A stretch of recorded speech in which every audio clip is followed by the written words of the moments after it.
বর্তমানে মাননীয় কেন্দ্রীয় ক্রীড়ামন্ত্রী ডক্টর মানসুখ মান্ডাভিয়ার বাংলা তথা ভারতের দুই মহীরুহ ক্লাব মোহনবাগান ও ইস্টবেঙ্গলের নাম দুটো সঠিকভাবে উচ্চারণ করতে না পারা নিয়ে বিতর্ক হচ্ছে।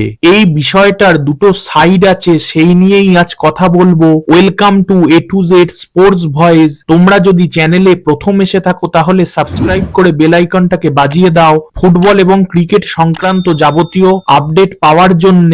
আর ডেইলি আপডেটেড থাকার জন্য আমাদের other social media account FB, insta এগুলোকেও ফলো করে রাখতে পারো।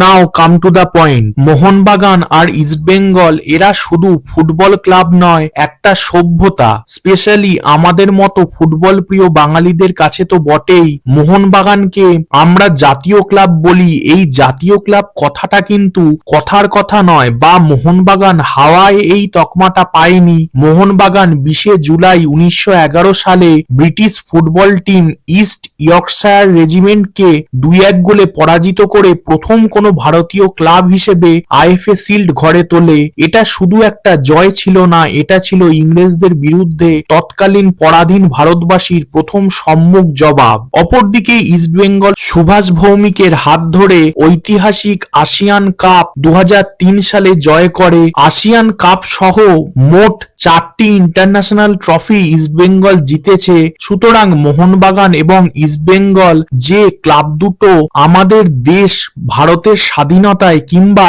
বিদেশের মাটিতে দেশের মুখ উজ্জ্বল করাতে এমন অবদান রয়েছে, তাদের নামের উচ্চারণ যদি এতটা অপভ্রংশ হয়, আমার মনে হয় ওনার অন্তত একবার সরি বলা উচিত। কারণ মোহনবাগান আর ইস্টবেঙ্গলের সাথে কোথাও না কোথাও দেশের মান মর্যাদাও জড়িয়ে আছে। এবার যদি ব্যাপারটাকে একটু অন্য সাইড দিয়ে দেখব মিস্টার স্পোর্টস মিনিস্টার কি এটা ইচ্ছাকৃতভাবে করেছেন?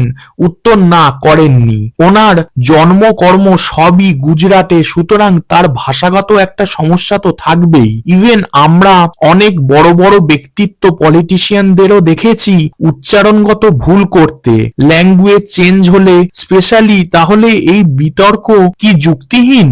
উত্তর না, এই বিতর্কের যথেষ্ট ভিত্তি রয়েছে। আমার মতে মোহনবাগান ইস্টবেঙ্গলের নাম অনিচ্ছাকৃতভাবে অপভ্রংশ হলেও দেশের প্রতি এই দুই ক্লাবের অবদানের কথা মাথায় রেখে ছোট একটা সরি যদি বিতর্কে জল ঢালতে পারে, এর থেকে ভালো কিছু হয় না। আর উনি আইএসএল স্টার্ট করতে যে ভূমিকা রেখেছেন, বিশেষত যখন কোনোভাবেই ক্লাব জোট আর এআইএফএফ কে একই পাতায় আনা যাচ্ছিল না, সেই আবহে অ্যাজ এ ফুটবল ফ্যান আমরা তার প্রতি কৃতজ্ঞ। Thanks sir for to save football. But এর সাথে সাথে এটাও বলতে চাই, our two beloved clubs Mohun Bagan and East Bengal definitely deserves a sorry from you. ভিডিওটা যদি তোমাদের ভালো লাগে তাহলে সাবস্ক্রাইব করে বেল আইকনটাকে বাজিয়ে দাও, লাইক করো, কমেন্ট করো, শেয়ার করো। Thanks for watching. জয় হিন্দ, জয় ভারত।